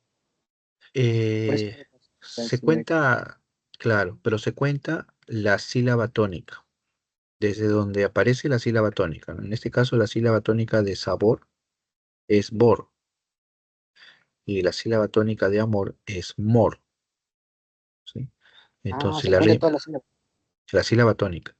Entonces, la sílaba tónica es bor, el otro es mor. Aquí la rima asonante se produce entre bor y mor. Esa es la idea. Ujú. ¿Sí? ¿Queda claro ahí? Ujú. sí, profe. Sí. Correcto, sí, muy bien. Muy bien. Ujú. Muy bien, no sé si hay alguna otra pregunta.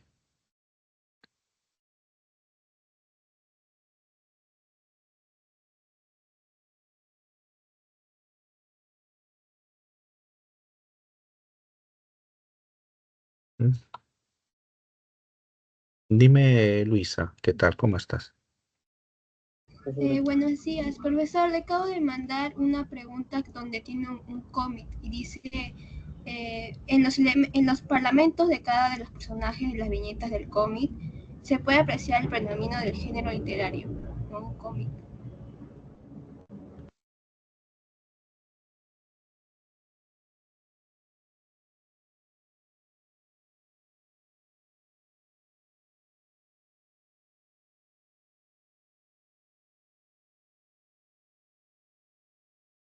Profesor, su audio está...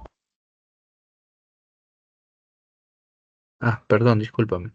Lo que pasa es que decía que tengo un problema con el chat, que cuando ustedes me envían, se demora en llegar, ¿no? Einer me envió y me llegó 20 minutos después. Igual me sucedió con la pregunta anterior también que me envió. Y sí, quisiera ver esa pregunta. ¿Es preguntas de San Marcos? Sí, Ah, Sí, ya, profesor, de 2023-1, ¿simulacro o del admisión? área D y E, Ah, admisión. ujú. Del 2021 uno dices, ¿no? 23. 23. Ah, 23-1. Ya, a ver, tal vez lo voy a buscar acá. Tengo ahí mis archivitos. 23.1, ¿no? Del área D. Ya le envió ya. Sí, ya llegó. A ver, vamos a ver. Sí, No, acá me sale. es que el problema es que el chat no me llega. Ustedes no me creen, miren. Miren, voy a compartir pantalla completa.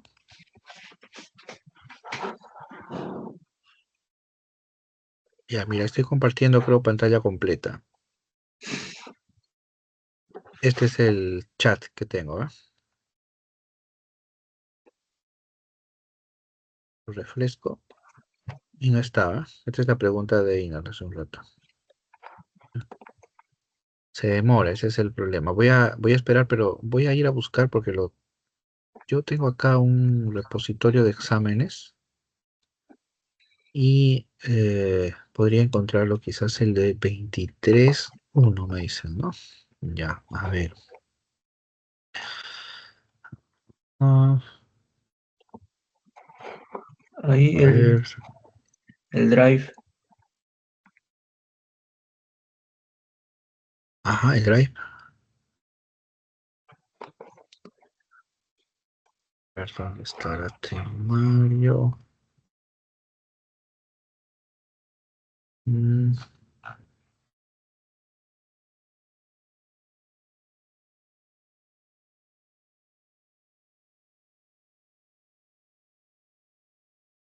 ya, creo que acá lo puedo encontrar. A ver, vamos a ver. 23.1. A ver, por acá está. Y a ver, parece que será este. Ojalá que sea. Área D, me dice. Hmm.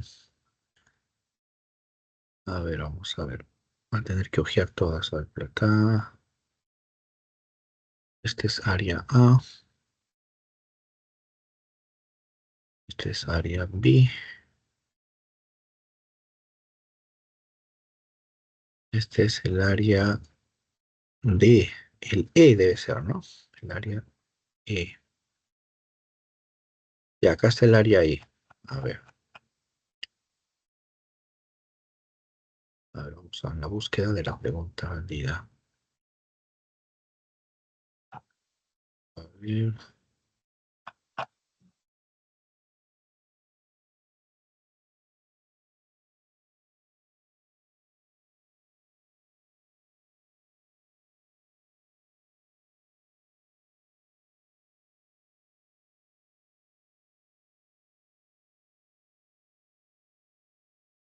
Ya, a ver, solo para corroborar, déjame ver si tal vez ya me llegó la pregunta, no. Me están diciendo del examen 23.1, área E, ¿no?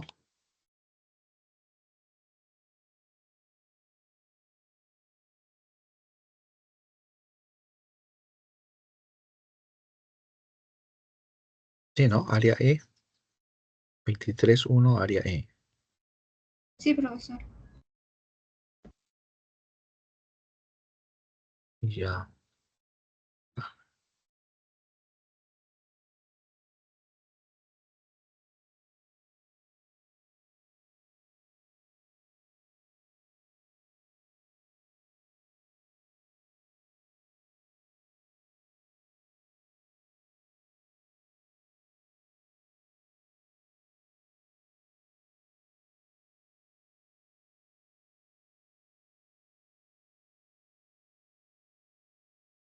ujú,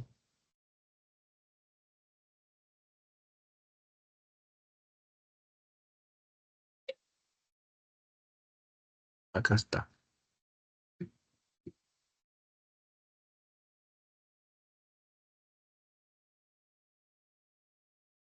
Ya.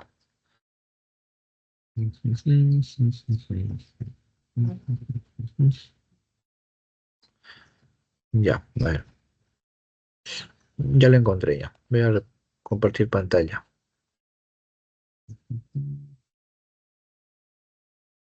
Ya, acá está. Ya.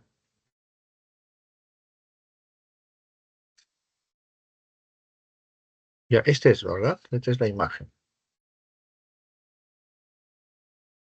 Ya, Sí, por favor. entonces la pregunta dice, en los parlamentos de cada uno de los personajes de las viñetas del cómic Asterix, el galo se puede apreciar, el galo, ¿no? Se puede apreciar el predominio del género literario. Ya, a ver, acá en tal caso ya tenemos que pensar en algunas cuestiones. Me parece que esta pregunta eh, es interesante, pero me parece impertinente, ¿sí? Tengo que decirlo, ¿ya? ¿Por qué? Eh, los conceptos de género, ¿sí? Sí, son conceptos que por lo tanto uno puede aplicar, ¿no? Puede aplicar a diversos, con diversos criterios, ¿no? A diversas obras, ¿no? Eh, pero aplicarlo acá en una imagen, bueno, no, yo la verdad yo no lo pondría jamás en un examen, pero bueno, ya está ahí. ¿Cómo podemos juzgarlo? A ver, partamos del hecho que hemos descrito nosotros el género dramático, ¿ya? El género dramático se presenta porque predominan los diálogos, ¿ya? El género lírico predomina lo subjetivo, ¿no? La emoción, los sentimientos. El épico, lo narrativo. Hay un narrador, ¿sí? Eh, lo cómico no lo hemos estudiado como género narrativo, pero como género literario.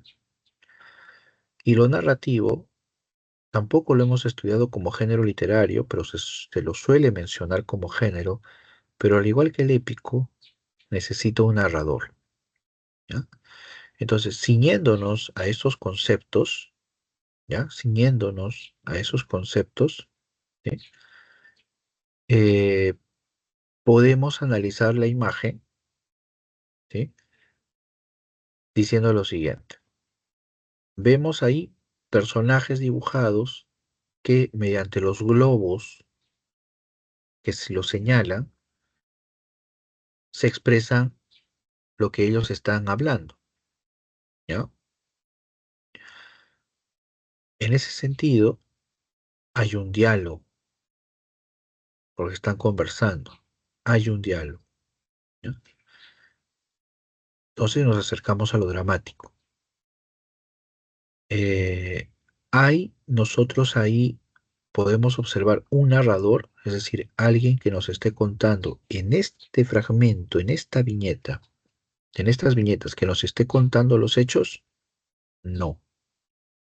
Y hago esta especificación diciendo en esta viñeta, porque uno toma otro cómic y puede encontrar que las viñetas muchas veces tienen en la parte superior una voz que en ocasiones va acotando, en ocasiones va, eh, digamos, narrando quizás inclusive, ¿ya? Pero en esta viñeta no está, o sea, no hay esa voz, ¿ya? Entonces, lo épico, lo narrativo no encajaría de ninguna manera. Lo cómico no es un género literario. Entonces, la B, la E, la D, fuera. La A, género lírico, es decir, se expresa el mundo interior, se concentra en el mundo interior, ¿no? Eh, leemos el diálogo, ¿no? Habla de que él es un espíritu fuerte, yo soy un eterno sensible, dice exagera, no es para tanto. Luego dice reducir los jabalíes no es para tanto. Dice Obelix, amigo mío, tranquilízate, no olvides que también debes evitar los conflictos. Luego viene el otro personaje, dice, ¿qué sucede? Es Obelix está desquiciado por culpa de su horóscopo. Luego dice, sí, la gente tiende a tener... Es decir, no hablan del mundo interior, no hablan de las emociones, de los sentimientos, no se muestra esa dimensión. Entonces no puedo decir que haya un elemento lírico, ¿no? Entonces lo único que queda para responder la pregunta es la alternativa C, lo dramático, ¿ya? Pero en tal caso hago una advertencia. Lo único que he hecho aquí es responder la pregunta, pero bajo ninguna circunstancia ajena podría decirse que los cómics pertenecen al género dramático, o en tal caso, esa afirmación sin duda es debatible, ¿ya? Y hago esta afirmación porque lamentablemente la pregunta crea esa suposición. Por eso digo que es una pregunta que yo jamás la haría en un examen, ¿ya? Porque es impertinente, ¿ya? Porque genera una, que invita a inferir una idea que deforma un conocimiento, ¿ya? Entonces, hay que tomarla con pinzas. Por eso, muy bien, respondamos la pregunta, ¿sí? Dramático, pues, dramático, ¿no? Lo demás no va, lo demás no encaja, es dramático. Pero repito, los cómics no pertenecen al género literario dramático, ¿sí? ¿Me dejo entender? ¿Sí? Eso es lo que podría comentar sobre la pregunta que me han pedido analizar, ¿sí? Y está en colores, mira, ya me ha llegado la pregunta. Ahora la estoy viendo, ¿no? Mira, está en colores. Espero que en el examen les hayan puesto con colores al menos. Pero ahí está, ¿sí? Muy bien. Sí, eso es lo que quería señalar ahí. Muy bien, esa es la pregunta entonces. No sé si hay alguna otra duda, alguna otra inquietud. Sí.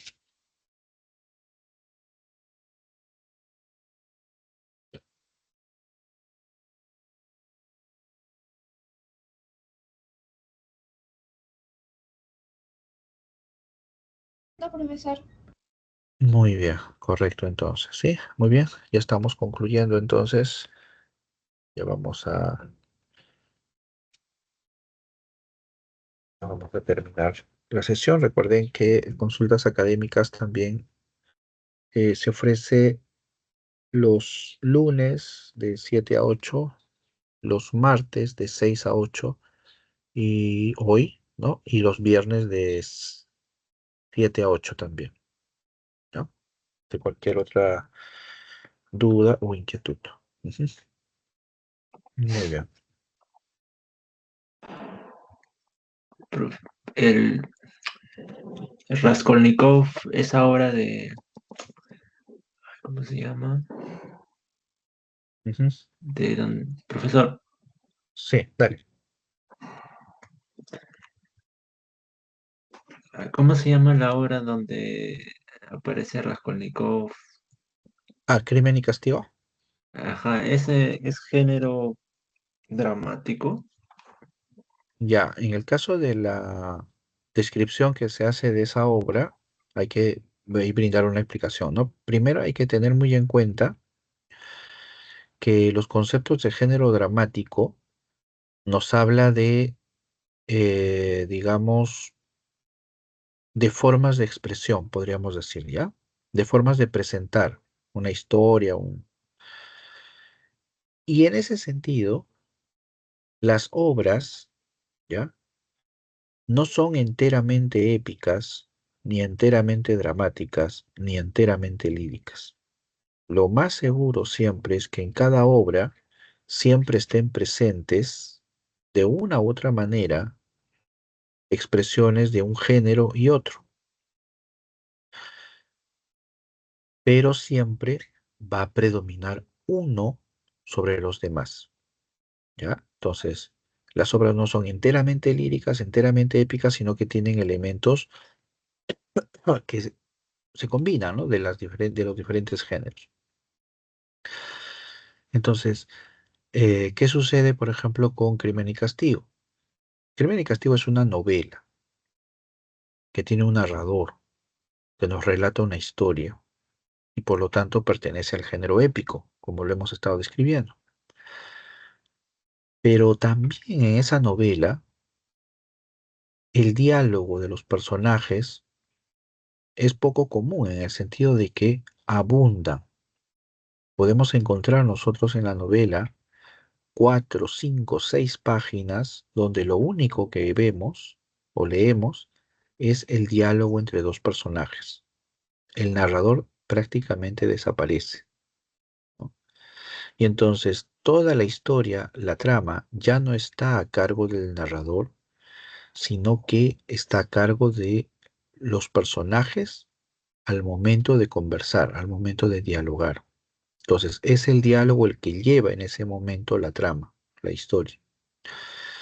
Entonces, en la novela Crimen y Castigo hay secuencias de tipo dramático, sí, sí, por supuesto, ¿no? Por supuesto, ¿no? Pero eso no lo convierte en una obra del género dramático. ¿Por qué? Porque lo que predomina es lo narrativo. ¿M? Es como, por ejemplo, pongamos otro ejemplo, ¿no? Es como los poemas de Vallejo. Algunos poemas de Vallejo son narrativos porque cuentan historias, ¿no? Piensen en el poema Masa, ¿no? Ese poema del soldado herido, ¿no? Que vuelve a la vida. Ahí hay un pequeño relato, ¿ya? Pero lo predominante en ese relato es el carácter lírico por la expresión, ¿no? De ese mundo interior, ¿no? Del deseo de la esperanza, el deseo de solidaridad, ¿no? Es lírico, ¿no? Entonces predomina lo lírico, ¿no? A pesar de que hay un elemento narrativo, ¿ya? Entonces las obras siempre se van a presentar de esa manera, ¿no? Entonces, por eso el caso de Crimen y Castigo, ¿no? Decimos que es novela, género épico, pero también reconocemos que tiene elementos dramáticos, ¿no? Por eso en la descripción del libro de la Pre dice, ¿no? La novela Crimen y Castigo eh, presenta un carácter dramático, dice, ¿no? Así, un carácter dramático. Sí, muy bien, sí, me dejo entender. Ujú. Muy bien, muy bien. Con esto entonces concluimos. Sí, les agradezco muchísimo sus preguntas, su participación y los invito pues a las siguientes sesiones de consultas académicas, ¿sí? Muchas gracias Renzo, muchas gracias Luisa, nos estamos viendo. Gracias también al tutor Gary y nos vemos pronto, ¿sí? Hasta luego.